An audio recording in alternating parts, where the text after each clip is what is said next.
Os trabalhadores urbanos e rurais possuem direitos que visem a melhoria de sua condição social. Pode-se elencar alguns aspectos sobre esses direitos. Por exemplo, a relação de emprego protegida contra despedida arbitrária ou sem justa causa, seguro-desemprego em caso de desemprego involuntário, fundo de garantia do tempo de serviço, salário mínimo fixado em lei nacionalmente unificado, capaz de atender às suas necessidades vitais básicas e às de sua família, como moradia, alimentação, educação, saúde, lazer, vestuário, higiene, transporte e previdência social, com reajustes periódicos que lhe preservem o poder aquisitivo. Irredutibilidade do salário, garantia de salário nunca inferior ao mínimo, 13º salário com base na remuneração integral ou no valor da aposentadoria, remuneração do trabalho noturno superior à do diurno. Outros direitos previstos no artigo 7º da Constituição da República Federativa do Brasil. Hoje, Direito e Justiça em Foco recebe o doutor Leandro Abud, que é advogado, é pós-graduado em processo civil e especialista em processo do trabalho, com 10 anos de experiência. É sócio do escritório Abud Amaral, Sociedade de Advogados, com sede em São Paulo. Colunista de jornais, revistas, sites, além de participar de programas de televisão. É membro efetivo da Comissão de Direito e Processo do Trabalho da Ordem dos Advogados do Brasil.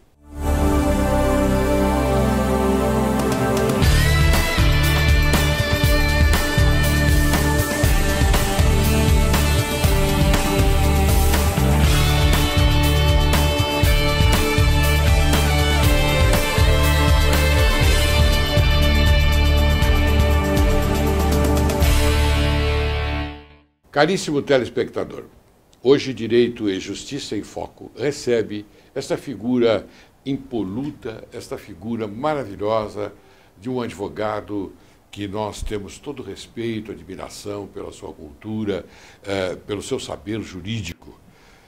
É o doutor Leandro Abud, especialista em Direito do Trabalho. É uma grande honra para nós, doutor Leandro, o senhor estar aqui, não é, para falar aos telespectadores sobre este tema importante que a todos merece muita atenção, que é o direito do trabalho. A câmera está aqui para a sua saudação inicial. Dr. Laércio, primeiro gostaríamos de homenagear Vossa Excelência pelo saber cultural também, por toda a história construída em nosso judiciário. Parabéns. Muito obrigado. E agradecer o convite em estar neste programa tão assistido também, poder esclarecer as dúvidas de todos aqueles que nos assistem. Obrigado mais uma vez. Muito bem. Muito bem, doutor Leandro. Eu fiz aqui, inclusive no editorial, eu procurei estabelecer aqui as regras estabelecidas, né, na Constituição, no artigo 7º.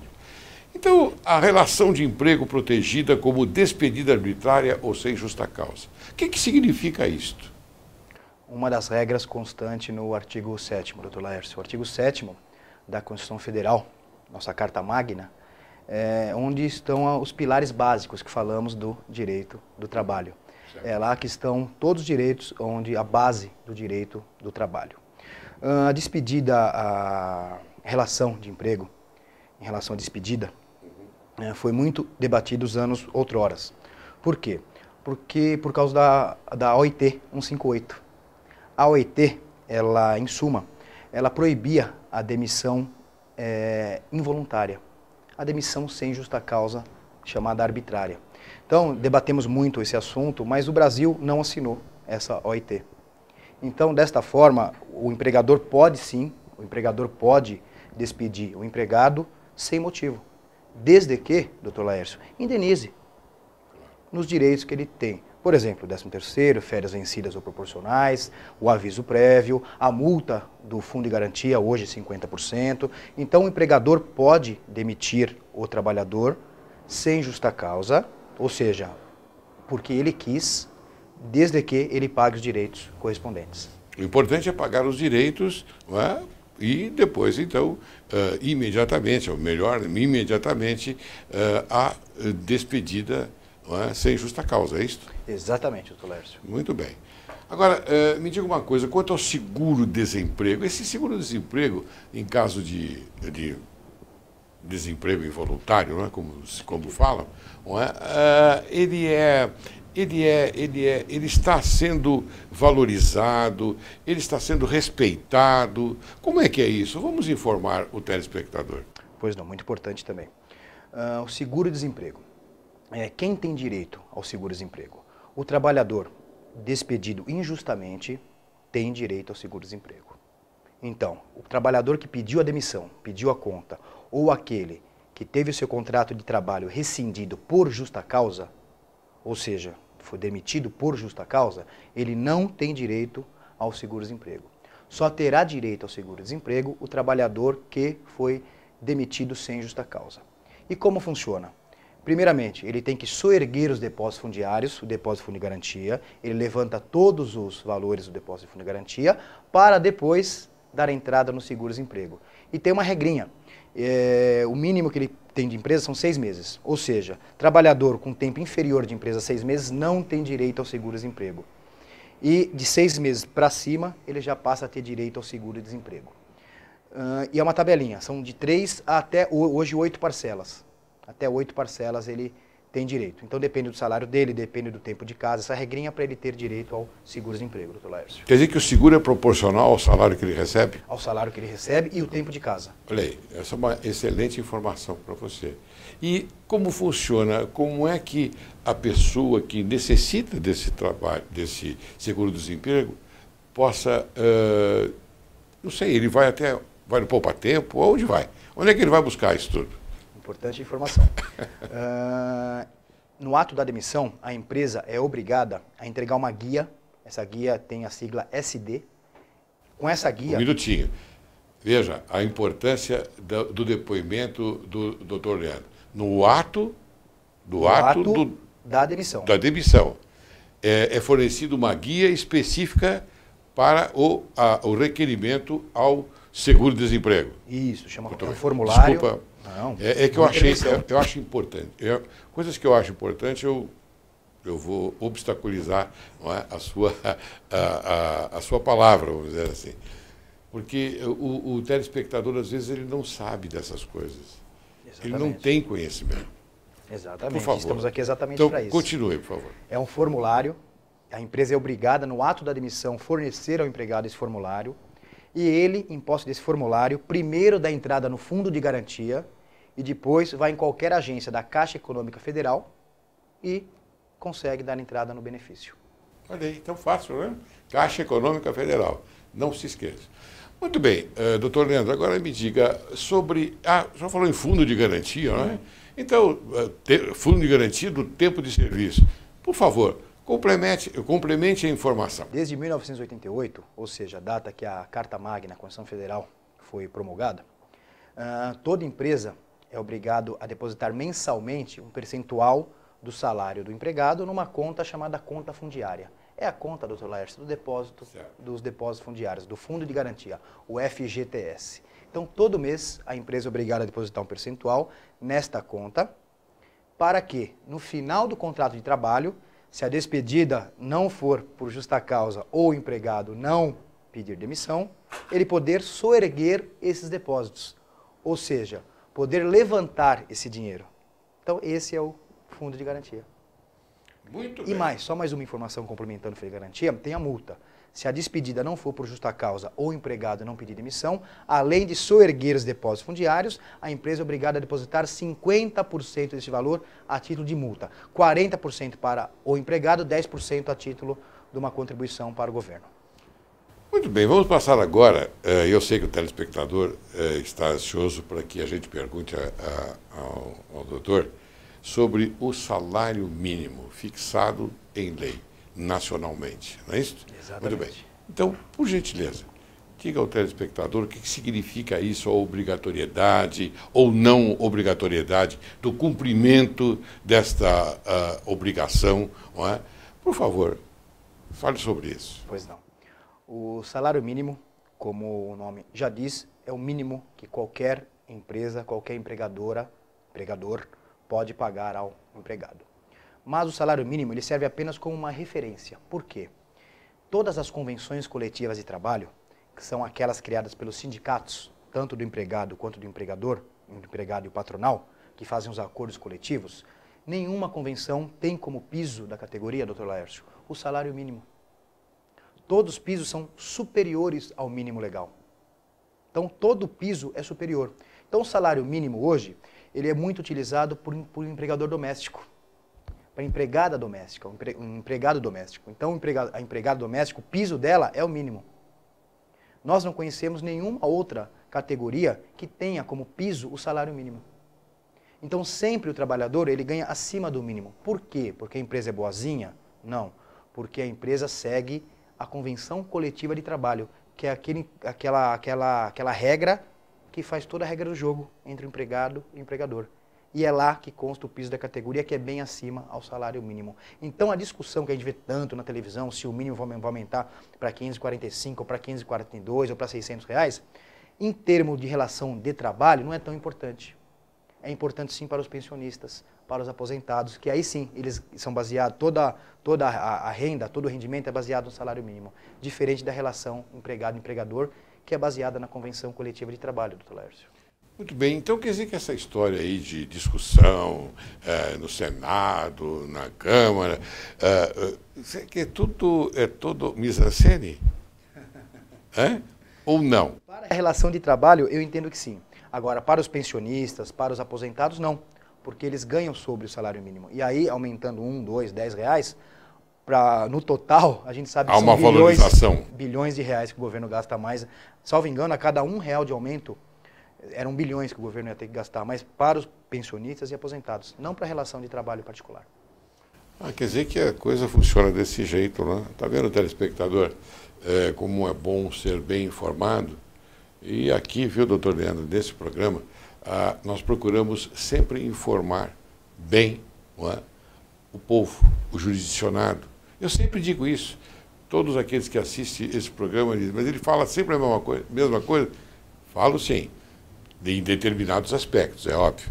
É necessário dizer isso, que a informação é para o povo, para o jurisdicionado, para aqueles que naturalmente necessitam dessas preciosíssimas informações que o senhor está nos transmitindo. Viu? Obrigado, isso é muito importante. Agora, me diga, o senhor quer falar mais alguma coisa sobre o salário mínimo? Não, o salário mínimo acho que já esgotamos o tema. Já esgotamos o tema.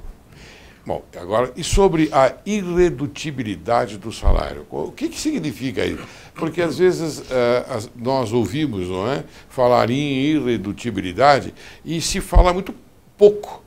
Não há um complemento, não dizem aquilo que, afinal de contas, a eficácia, né? A eficácia e a eficiência, não é, desse princípio, que é um princípio também da irredutibilidade salarial. Por favor, senhor. Muito importante também.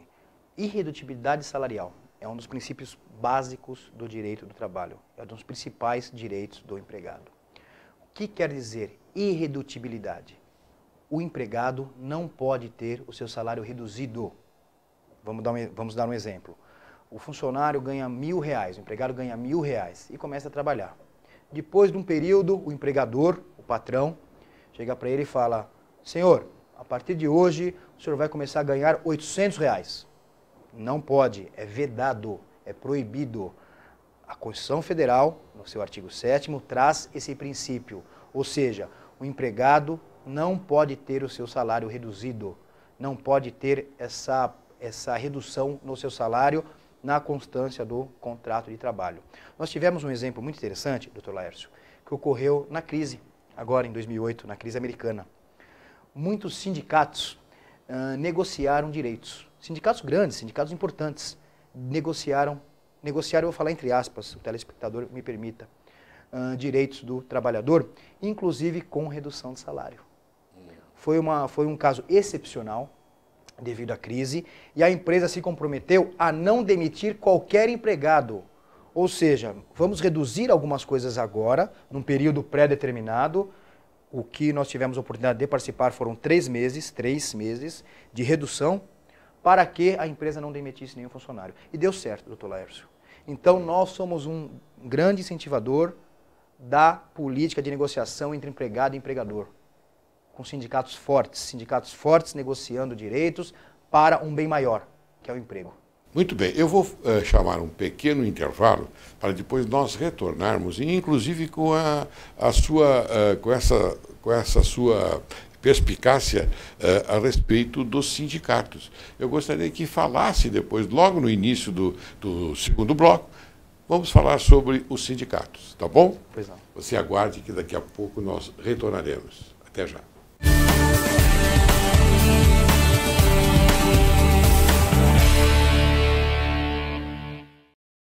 Sentimentos. Sei que andamos no tempo do faz falta. Faz falta a amizade, a boa leitura. Faz falta um sorriso de criança. Faz falta até um sorriso senil quando brota gentil, num tempo em que, pela lógica da vida, já não temos tanto a esperar. Sentimentos fazem falta. Sentimentos para dividir, multiplicar, compartilhar. Somos tão acostumados às mesmas velhas trilhas que sabotamos sentimentos de forma quase imperceptível, sem nos darmos conta de que poderemos não ter uma segunda chance para os demonstrar. Faz falta uma reflexão. Faz falta a queda de 2 lágrimas teimosas, destas que enroscam e rolam por dentro, principalmente quando são de saudade. Faz falta uma chama acesa em algum lugar inesperado, quando nos achamos percorrendo algum labirinto sombrio da própria alma. Faz falta aquela boa energia que nos aviva, aquela energia ímpar e calorosa que acostumados sentir na presença de nossos afins. Aquelas pessoas que no nosso coração costuma eleger espontaneamente. Vez em quando, até a fé faz falta. E mesmo sabendo que é um processo absolutamente humano e passageiro, faz falta ouvir alguém dizer que em breve a recuperaremos.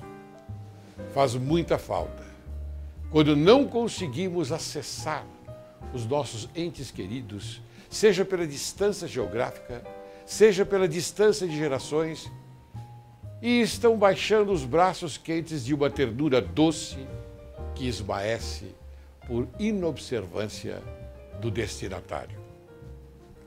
Faz extrema falta a presença de nossos ancestrais, aqueles que nos precederam na grande travessia e levaram consigo uma parte viva de nós mesmos e da nossa história.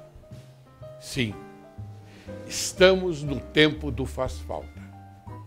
O tempo indiferente escapa célere pelos vãos dos dedos e, ao mesmo tempo, parece se arrastar demasiado lento, dando-nos tempo de constatar o quanto necessitamos resgatar sentimentos. Sentimentos que fazem falta, que fazem toda a diferença. Sentimentos que se multiplicam num tempo em que todas as circunstâncias parecem não colaborar. Mas os sentimentos, quando são articulados, são prêmios de Deus, pelos quais sempre vale a pena viver e lutar.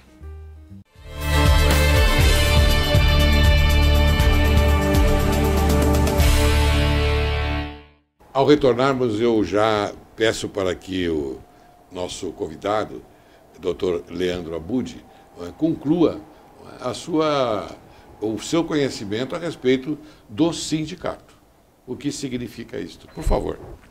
Dr. Laércio, é um tema muito polêmico, porque, inclusive, tem um projeto, a reforma sindical. A reforma sindical é um dos projetos que estão no Congresso para mudar essa sistemática do direito sindical no Brasil. Hoje, há muitos sindicatos, muitos, e muitos, infelizmente, não servem para nada. Há muitos sindicatos bons, muito bons. Eu posso citar aqui dezenas deles, bons, atuantes, que defendem o trabalhador. E outros que, infelizmente, não têm esse condão, não têm esse objetivo. Então, a reforma sindical, ela está no Congresso para quê? Para fortalecer os bons sindicatos, os grandes sindicatos. Não é tirar o pequeno sindicato, mas é tirar o não atuante. Aquele que não faz o seu papel, não defenda o trabalhador. Porque o papel do sindicato, que cuida do interesse do empregado, é defender o empregado. E do sindicato patronal é defender os direitos da empresa. Então, sindicatos fortes de ambos os lados gera uma boa negociação, gera entendimento. E é isso que nós defendemos, o entendimento entre trabalhador e empregador, através do sindicato.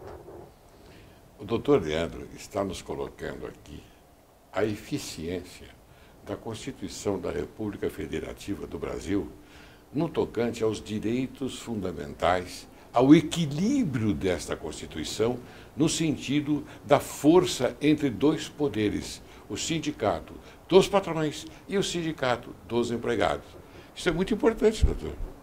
Muito importante. Importante.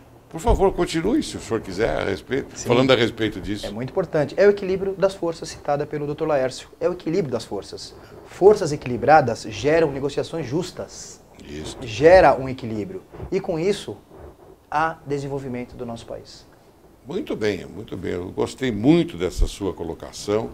Isso faz com que dê ao telespectador, aquele que está nos assistindo, também uma perspectiva muito boa, excelente até. Agora vamos continuar aqui com as minhas perguntas, não é? Porque tenho certeza que aqueles que estão nos assistindo, não é, querem que a gente faça esse tipo de pergunta. Quanto ao 13º salário com base na remuneração integral ou no valor da aposentadoria, o que significa isso? Vamos explicar. A primeira com base na remuneração integral e depois a outra no valor da aposentadoria. Todo ano, nós chamamos também de gratificação natalina, Dr. Laércio, 13º, todo ano o trabalhador tem direito, até o último dia de novembro, 30 de novembro, a primeira parcela e a segunda parcela até dia 20 de dezembro, receber um salário a mais por ano. 12 meses, 12 salários, por isso o nome 13º, porque é um a mais. Então, todo ano, o trabalhador tem direito a receber um salário a mais, sendo em duas parcelas. Metade até dia 30 de novembro e outra metade até dia 20 de dezembro. Muito bem, ótimo, bem explicadinho. E sobre a remuneração do trabalho noturno, que é, óbvio, todos sabem que é superior à do diurno, mas por que isto? Exatamente. O trabalhador que trabalha no horário noturno, importante antes, Dr. Laércio, explicar para o nosso telespectador qual é o horário noturno. Muita gente não sabe. É verdade, então. Vamos aproveitar e informar. O horário noturno é aquele compreendido das 22 horas até as 5 horas do dia seguinte. Das 22 horas às 5 horas, ele é denominado trabalho noturno. E o trabalhador que trabalha neste período, ele sofre consequências. É à noite, desgaste, longe da família, quando todos dormem ele está trabalhando, e a recíproca é verdadeira. Claro. Então ele ganha mais, ele ganha um percentual a mais no salário, um percentual a mais para poder trabalhar neste horário. Isso está na CLT, é um direito previsto na CLT. Termina impreterivelmente às 5 horas da manhã. Exatamente. E a hora noturna, Dr. Laércio, se me permite, é reduzida também. Ela é contada como 52 minutos e 30 segundos. A cada hora trabalhada por um trabalhador normal, equivale a 52 minutos e 30 segundos do trabalho noturno. Tem essa redução da jornada também. Olha que maravilha. Por tudo aquilo que a gente já comentou. Muito bem, ótimo, muito bem explicadinho. Agora, vamos passar a um outro tema que eu acho muito importante. Eu ia fazer uma pergunta aqui a respeito dos direitos da mulher na CLT, mas eu tenho a impressão que eu já li esta parte no seu livro, a respeito... Quer falar do seu livro? Fala para o telespectador. Vamos lá. Como é que é o nome do seu livro? Um dos, né? Sim, sim. Nós temos 2 livros publicados. Um dos é voltado para pequenos e médios empresários. Exatamente, ele é voltado para pequenas e médias empresas. São dicas, são aspectos, uma abordagem rápida de alguns temas mais recorrentes no direito do trabalho. É uma consulta rápida para que os pequenos e médios empresários consigam consultar e ter uma facilidade em saber se o seu empregado tem direito ou não. É como uma cartilha, doutor? Mais ou menos como uma cartilha, é um manual. Manual prático de direito do trabalho. Muito bem, ótimo. Agora, então, complementando a minha curiosidade a respeito dos direitos da mulher na CLT, existe uma lei, a Lei 9.799, de maio de 1999, é óbvio. Então, eu gostaria que o senhor falasse mais ou menos a respeito desses direitos e, se quiser, porque eu sei que existe no seu livro, fale, por favor. Vamos lá.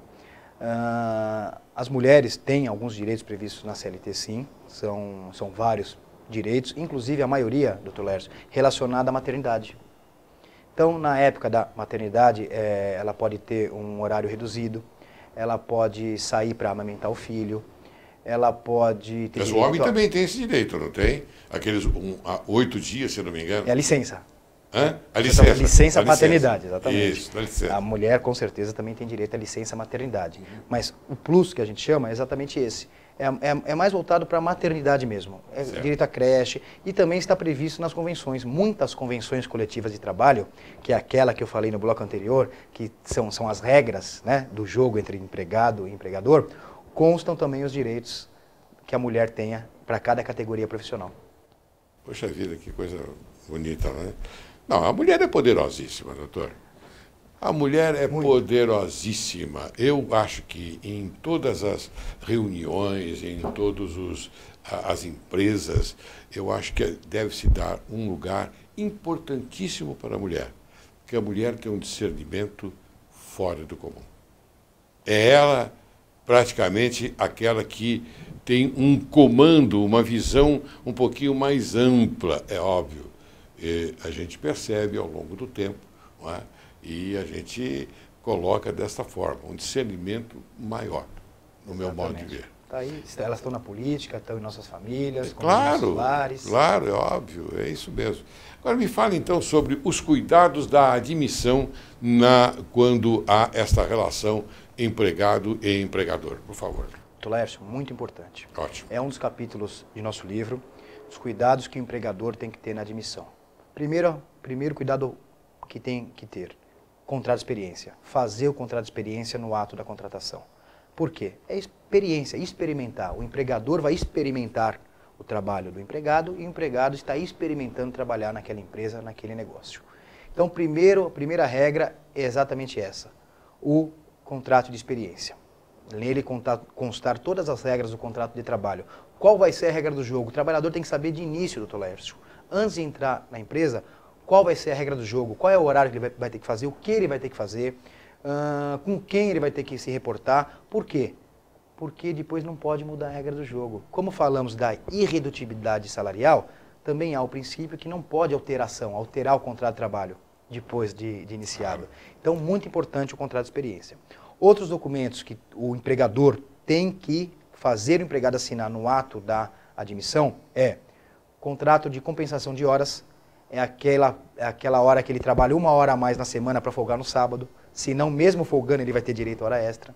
O contrato de prorrogação de jornada, que é aquele em que o empregado ele é obrigado a fazer 2 horas a mais por dia, ou seja, como hora extra, remuneradas, mas ele é obrigado a fazer em caso de necessidade. E um outro documento importante é o Vale Transporte. Muitas vezes, doutor Laércio, a gente tem a oportunidade de trabalhar em alguma ação trabalhista, onde o empregado alega que não recebeu o Vale Transporte. E o empregador fala, ele não quis.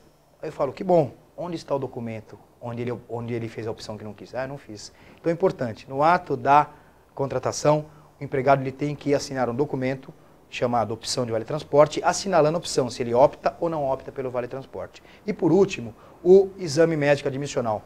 Muito importante, o funcionário ele tem que ter o exame médico admissional para sabermos quais são, o que ele tem de doença, o que ele tem ou não quando ele foi contratado. Por quê? Amanhã ele alega que tem uma lesão por esforço repetitivo e adquiriu na minha empresa. Eu vou ser obrigado a indenizá-lo.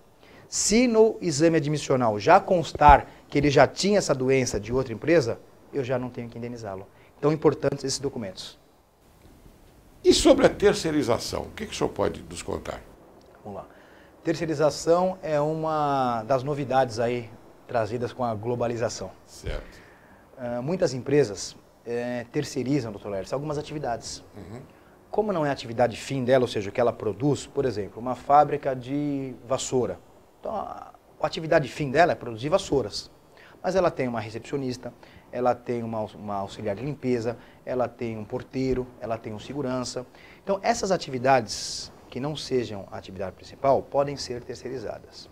Então, muitas empresas usam esse instituto da terceirização a fim de que possam economizar valores. Porque não é a atividade dela fim cuidar dessas pessoas. Então, as empresas terceirizam algumas atividades. Cuidados que o empregador deve ter na terceirização. Primeiro, contrato por escrito com a empresa fornecedora de serviços. A tomadora de serviço, que é quem contrata o serviço, deve ter esse contrato por escrito. Por quê? É nele que vai constar o que ela pode fazer, o que ela não pode fazer, o que foi combinado. Isso é muito importante. Segundo aspecto, doutor Laércio, que entendemos importante. Neste contrato, há de constar uma regra que será, eu creio que a mais importante da terceirização. A regra de que a empresa que contrata o serviço, ela tem que vigiar, ela tem que fiscalizar a empresa que forneceu o serviço, que forneceu a pessoa. Essa empresa ela tem que estar pagando corretamente o empregado dela, porque quem paga não é o fornecedor de serviço, não é o tomador de serviço, perdoe-me, é o fornecedor do serviço. O tomador paga para a empresa fornecedora e a empresa fornecedora paga ao empregado o salário. Então, a empresa tomadora deve todo mês pedir cópia dos recolhimentos de INSS, fundo de garantia e todos os direitos, salário, 13º na época própria, férias na época própria. Para quê?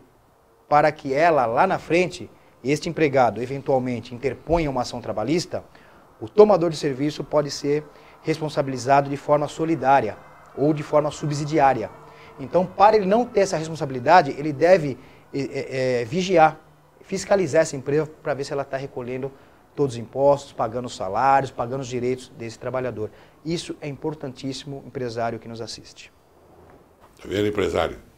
Você que está aqui prestigiando o programa Direito e Justiça em Foco, observe bem, esta é uma parte, não é, da contratação, no meu modo de ver, essencialmente importante, não é? Exatamente. O mais importante eu digo, doutor Laércio. Mais importante, não é? Porque essa é a proteção para o empregador. Não é? Exatamente. Essa é uma grande proteção. Bem, doutor Leandro, eu teria que fazer inúmeras perguntas aqui e eu me prevalecer, não é, da sua inteligência para levar ao telespectador, mas eu sou obrigado aqui eu tenho um tempo e eu tenho que respeitar esse tempo. A obrigação do respeito ao tempo. Então, eu vou pedir ao senhor que faça as suas considerações finais para nós, então, depois encerrarmos o programa. Tá bom? Tá, por favor. Doutor Laércio, mais uma vez, agradeço a oportunidade de estar neste nobre programa, ser entrevistado por vossa pessoa, uma pessoa maravilhosa, Obrigado. Uma cultura ímpar, que nos deu a liberdade de falar o que pensamos, de falar o que achamos, de falar a verdade. Eu deixo um recado para você, empresário, que nos assiste.